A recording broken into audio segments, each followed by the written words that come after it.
中信加靚女鐘麗緹，再加樂壇大家姐陳慧嫻，呢個組合會有咩事發生呢？自然係拍電影啦。早前佢哋出席電影驚心動魄嘅開鏡儀式，而有份參與呢一套戲嘅洪天明呢，都係居然遲到，所以我哋就罰佢做主持。不過咧，似乎反而益咗佢啊，等佢有機會咧接近靚女 Christy 啊。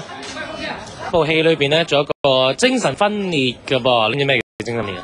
精神分裂，唔係分裂喎，精神分裂嘛，唔係精神分裂喎，係精神分裂喎。其實我唔係之前嘅，係唔係之前，只不過係有少少亂咯。我諗呢排咧就會即係少見人咯。慧嫻自84年咧就冇再參與電影嘅演出，今次就演心理醫生。咁佢有個醫生男朋友，會唔會有數咧？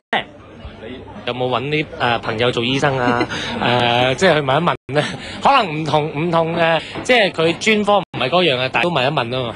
係啊，我專登要揾啲精神科嘅添啊。有冇啲特別嘅角色話想做？有啊，我想做癲婆。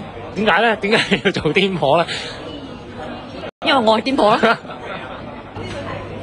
慧嫻要做啲咁嘅角色，難度幾高？咁男主角方中信會唔會過翻幾招俾佢咧？咁啊，慧嫻唔使啦，因為佢即係大家都資歷都好夠下㗎。但係頭先慧嫻就話佢未拍，佢會唔會話到時埋到位啊？會提點下，或者之前大家會對多啲稿啊，或者再研究下劇本咁。我諗其實都唔需要㗎啦，即係大家都咁嘅資歷啦，咁到時睇做好咗係咯，做好咗個戲咁就冇問題㗎啦。慧嫻啊，唔使你照顧，不過咧有一位新人啊要交俾你好好指導同保護啊。Hello， 我叫莎莎。莎莎，你問佢姓咩先啦？姓咩啊？冇啊。